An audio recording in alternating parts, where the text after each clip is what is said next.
അതുല്യമായ കൃപയാൽ വിശുദ്ധയും ചെയ്ത ദൈവമേ, ശിക്ഷകളിൽ മോചനം നൽകി ഈ ആത്മാവിനെ സ്വർഗരാജ്യത്തിലേക്ക് സ്വീകരിക്കണമേ. ജീവന്റെയും മരണത്തിന്റെയും നാഥനും പെട്ടെന്നായിരുന്നു. വെളുപ്പിനൊരു 3 മണിക്ക് നിന്നെ ഫോണിൽ കിട്ടാത്തത് കൊണ്ട് ഒരാളെ അങ്ങോട്ട് വിട്ടിട്ടുണ്ടായിരുന്നു. ഞങ്ങളുടെ കർത്താവായ ദൈവമേ, സൃഷ്ടികളെല്ലാം അങ്ങയെ ആരാധിക്കുന്നു, സ്വർഗ്ഗവാസികൾ അങ്ങയെ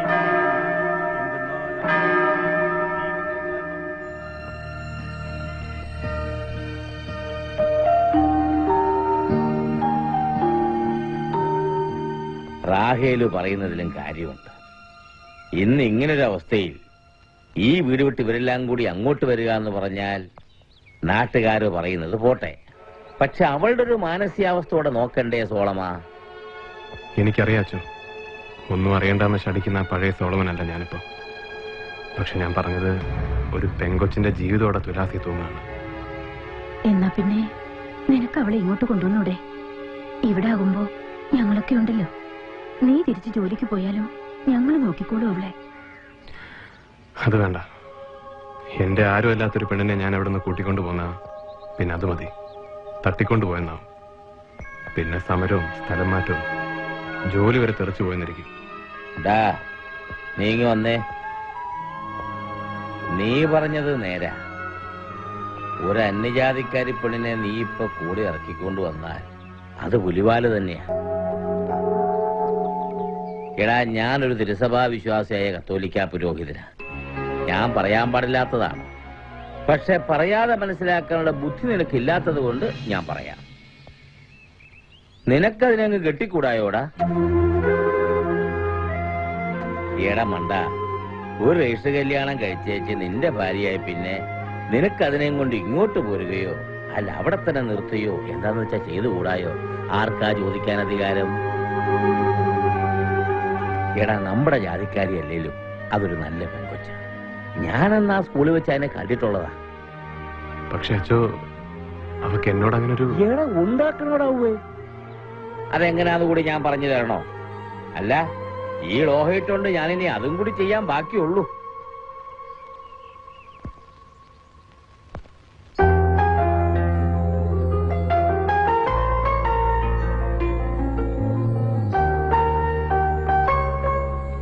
ചോദിച്ചത് തെറ്റാണോ ചോദിക്കാൻ പാടില്ലാത്തതാണോ എന്നൊന്നും എനിക്ക് അറിഞ്ഞൂടാ. തെറ്റാണെങ്കിൽ എന്റെ കുറെ അധികം തെറ്റുകൾ ക്ഷമിച്ചതിന്റെ കൂട്ടത്തിൽ ഇതൂടെ. ഒരു വിവാഹം, ഭാര്യ, കുട്ടികൾ, കുടുംബം, ഇതൊന്നും എന്റെ സ്വപ്നത്തിലോ സങ്കല്പത്തിലോ ഇല്ലായിരുന്നു ഇന്നലെ വരെ. ഒരു അന്യപുരുഷന്റെ കൂടെ അല്ലാതെ വീട്ടിൽ താമസിക്കാനുള്ള ഒറ്റ വഴിയായിട്ടാ അച്ഛൻ ഈ കാര്യം പറഞ്ഞത്. അതിന്റെ ഒരവസ്ഥയും അവിടുന്ന് അങ്ങോട്ടുള്ള ജീവിതം ആലോചിച്ചപ്പോ അപ്പോഴതിന്റെ ഒരു ഫീൽ എനിക്ക് മനസ്സിലായത്.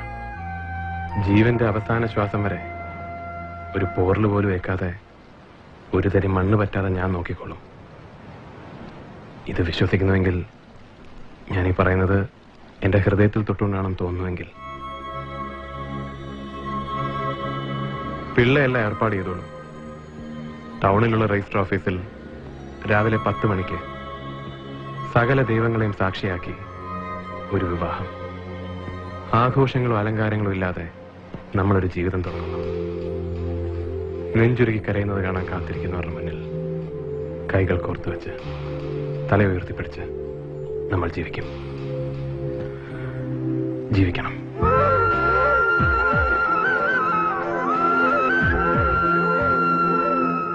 പാലാഴിത്തുമ്പി ചേലേഴും തുമ്പി മഴവില്ലിൻ ചിറകേറിവാ, മോഹപ്പൂത്താലം നീ സ്നേഹപ്പൂത്താലം കനവിന്റെ കണ്ണായി നീവാ. അരിമുല്ലപ്പൂവിൻ അധരത്തിലും കുളിർമഞ്ഞു തൂകും മണിത്തെന്നലെ ഇനി നിൻ പാട്ടിൻ മണിവീണയും എനിക്കല്ലയോ.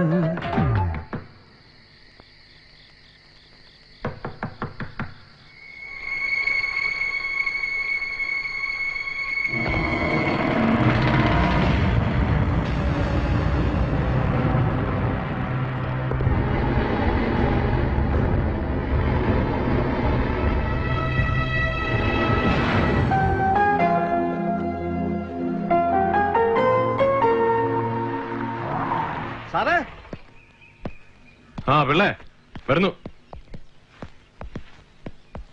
ഇറങ്ങാം. എന്താടോ? നദിയെ കാണുന്നില്ല. കാണുന്നില്ലേ? അടുത്തുള്ള വീടുകളിലൊന്നും ചെന്നിട്ടില്ല. വീടും പരിസരവും എല്ലാം ഞാൻ നോക്കി. മുൻവാതിൽ തുറന്നു കിടക്കുകയാണ്. ഒരു ചെറിയ സ്ട്രഗിൾ നടന്ന ലക്ഷണങ്ങളൊക്കെ ഉണ്ട്. അപ്പുറത്തെ മെയിൻ റോഡിൽ 2 വണ്ടികൾ കുറെ നേരം കാത്തു കിടന്നായി കണ്ടവരുണ്ട്. അതിലൊരു വണ്ടി ഇവിടെ ആരും കണ്ടിട്ടില്ല. മറ്റത് ഷെരീഫിന്റെ സഫാരിയാണെന്നാണ് പറയുന്നത്.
പറടാ, അവളവിടെ.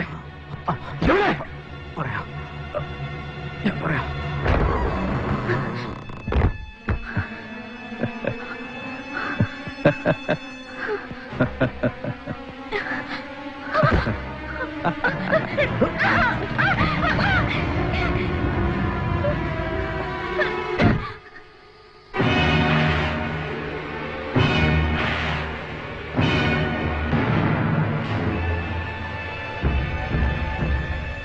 അബൂബക്കർ സാഹിബിനോട് പറയണം ഞാൻ നന്ദി പറഞ്ഞായിട്ട്. പ്രത്യുപകാരം ഞാനിവിടെ എത്തിച്ചേരും വൈകാതെ.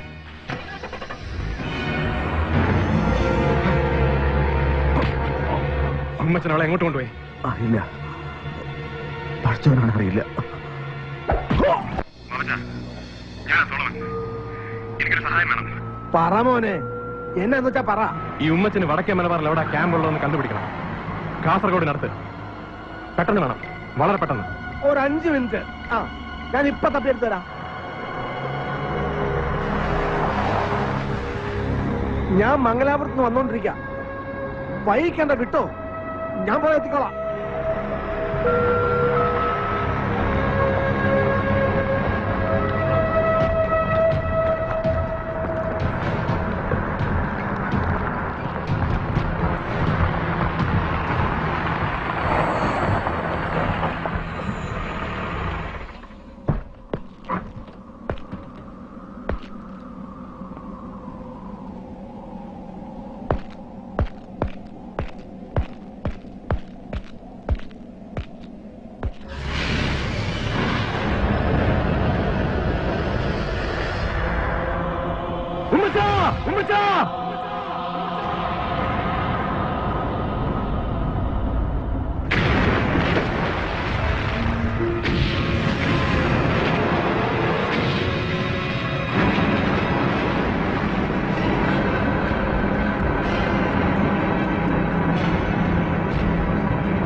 ക്ഷമിക്കണം സബ് ഇൻസ്പെക്ടർ സോളമൻ, നിന്നെ ഇവിടെ എന്റെ മുമ്പിൽ എത്തിക്കാൻ എനിക്ക് ഈ ഒരൊറ്റ വഴി ഉണ്ടായിരുന്നുള്ളൂ. അറക്കിൽ അബൂബക്കർ എന്ന എന്റെ പൊളിറ്റിക്കൽ റിലേറ്റീവിന് അവളെ ഒഴിവാക്കണം. എനിക്ക് നിന്നെ വേണം. ഞങ്ങൾ അങ്ങനെ ഒരു ധാരണയിലെത്തി. അവളവിടെ അവിടെ.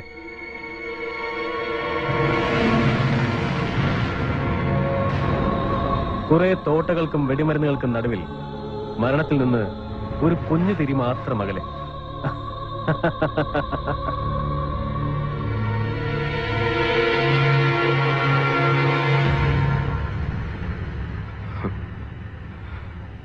ഉമ്മച്ച, ഞാൻ വരാം. താൻ പറയുന്ന സ്ഥലം, പറയുന്ന സമയം, എല്ലാ തെറ്റുകളും ഞാൻ ഏറ്റു പറയാം. അവളെ വിട്ടേക്ക്. അവളെ വിടും. അത് പക്ഷെ ഇപ്പോഴല്ല. രാജാക്കാട്ടിലെ നിന്റെ ക്വാർട്ടേഴ്സിനകത്ത് നീ കേട്ട എന്റെ കരച്ചിലുണ്ടല്ലോ, അതിന്റെ ഒരു 10 മടങ്ങ് ഉച്ചത്തിൽ നീ കരയും. ദാ ഇവിടെ കേൾക്കാൻ ഞാനും എന്റെ ആളുകളും മാത്രം. എന്നിട്ട് നമ്മൾ പോവും. ഇടുക്കിയിൽ എവിടെയോ ഒരു റബ്ബർ തോട്ടത്തിലോ ഒരു വെള്ളക്കെട്ടിലോ നീ ഉപേക്ഷിച്ച എന്റെ ഡെന്നിച്ചന്റെ ശവം ഒരു നാട് മുഴുവൻ നോക്കി നിൽക്കാൻ നീ മാന്തിയെടുക്കും. എന്നിട്ട് ഞാൻ ചവച്ചു നോക്കിയ നിന്റെ ഒന്നിനും കൊള്ളാത്ത ശരീരം നിയമത്തിനും അധികാരികൾക്ക് ഞാൻ വിട്ടുകൊടുക്കും. അതിനുശേഷം തീരുമാനിക്കും ഇവളെ വിടുന്ന കാര്യം. ഉമ്മച്ച, നിങ്ങളൊരു രാഷ്ട്രീയക്കാരനാണ്. നാളെ ഒരു MLA-യോ മന്ത്രിയോ ആയിത്തീരേണ്ട താൻ ഒരു തെരുവ് ഗുണ്ടയുടെ ഭാഷയിൽ എന്നോട് സംസാരിക്കരുത്. നിയമത്തിന് മുന്നിൽ ഞാൻ കീഴടങ്ങാം. ഏത് നീതിപീഠത്തിന്റെ മുന്നിലും എന്റെ കുറ്റങ്ങൾ ഞാൻ ഏറ്റുപറയാം.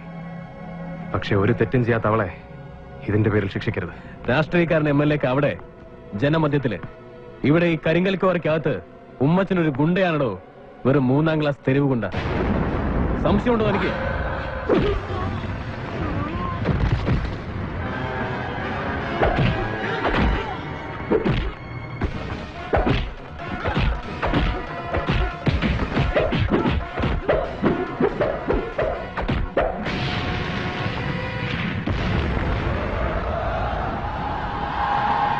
നീ അനങ്ങരുത്. നിന്റെ കൈയോ കാലോ ഒരിക്കൽ കൂടി ഉയർന്നാൽ ഒരു തീപ്പൊരിയുടെ 100 അംശം മതി. ഇവളുടെ പൊടി പോലും പിന്നെ ബാക്കിയുണ്ടാവില്ല.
അടിച്ച് നേരത്തെ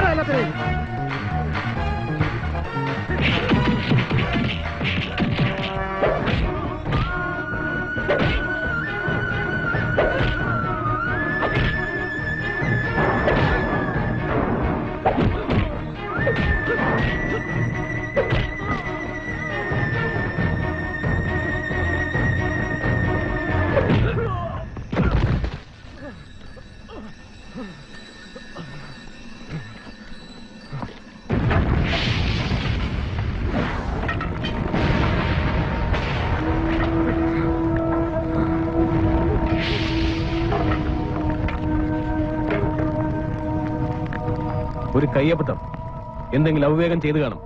ഒന്നുകിൽ അവൾ, അല്ലെങ്കിൽ അവന്മാരിൽ ആരെങ്കിലും. ഏതായാലും നിന്നെ ഈ അവസ്ഥയിൽ കാണാനുള്ള യോഗം അവൾക്കുണ്ടായില്ല. ഭാഗ്യം.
വേണ്ട സോളമ.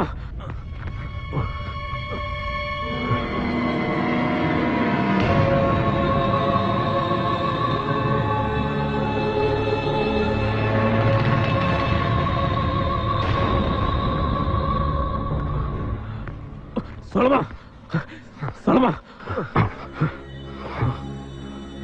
തെറ്റുകളൊക്കെ തിരുത്തി പുതിയൊരു ജീവിതം ആഗ്രഹിച്ചവനാ ഞാൻ. സമ്മതിച്ചില്ല. ഇനി എല്ലാം അവസാനിപ്പിക്കുന്നതിന് മുമ്പ് ചില കണക്കുകൾ എനിക്ക് ബാക്കിയുണ്ട്. അതിന് നമ്മളിൽ ഒരാൾ മാത്രം ജീവിക്കണം.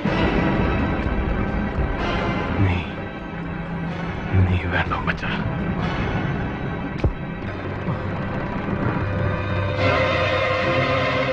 വേണ്ട സോളമ, സോളമ, സോളമ.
ചേലേഴും തുമ്പി മഴവില്ലിൻ ചിറകേറിവാ.